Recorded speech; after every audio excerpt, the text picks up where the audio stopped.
I'm pleased right now to welcome in our Secretary of Labor, Lori Chavez-Deremer, to weigh in on what we're seeing. Great to have you. Thank you for joining us today, Secretary Deremer.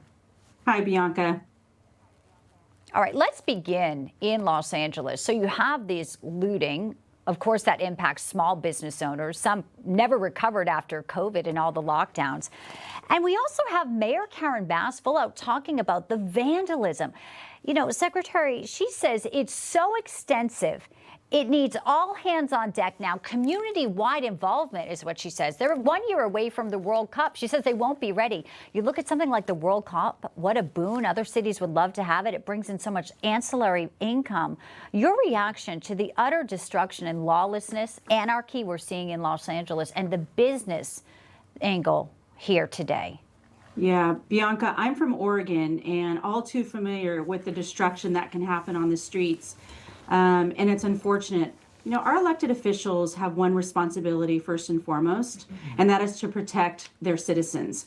What we are seeing is the doubling down against the Trump administration, where he will come in and he will determine how to protect not only the American families, the American businesses, the American workers. So from the Department of Labor's perspective, we are also assisting the president in letting our governors know that we will not tolerate the lawlessness that is happening on the streets.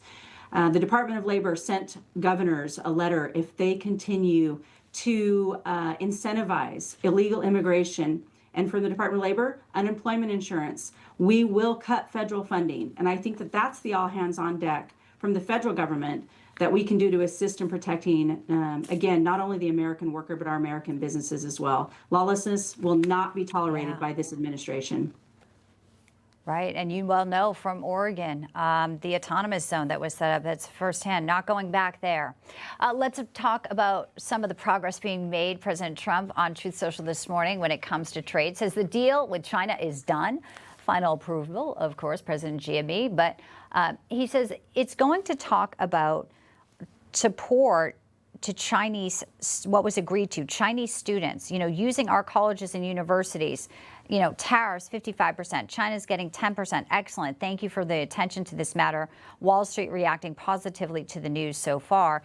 You know, obviously there's been a concern about colleges and universities, especially the Ivy League. They're just letting in international students. As you know, we look at our labor force, Secretary Deremer, you know, we need American students to be getting education as well. And obviously this is part of the conversation in addition to trade, which is great for business. Your reaction to this deal that's been inked?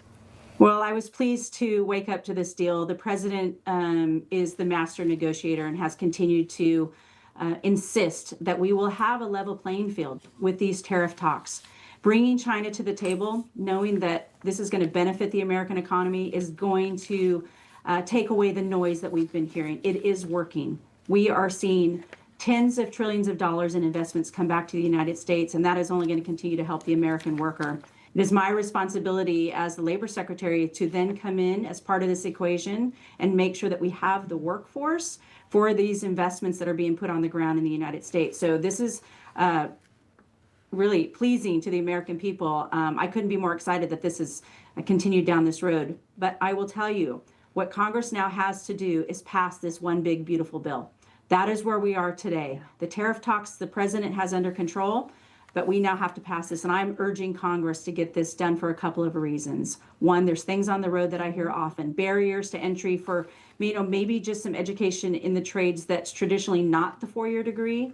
This bill will assist in the expansion of Pell Grants so that people have access to those, you know, trade schools and so forth. One of the other things we often hear is childcare. If they do not pass this one big beautiful bill, I can tell you the child tax credit will double. And that's not going to be good for the American worker and those families. So these are the kind of things that will assist them in having the creation of these great jobs and get people back to the workforce. And that's what I'm focused on. I was with the president in Pittsburgh talking to the steel workers, and that's important for them to understand we're growing the manufacturing sector for their communities. And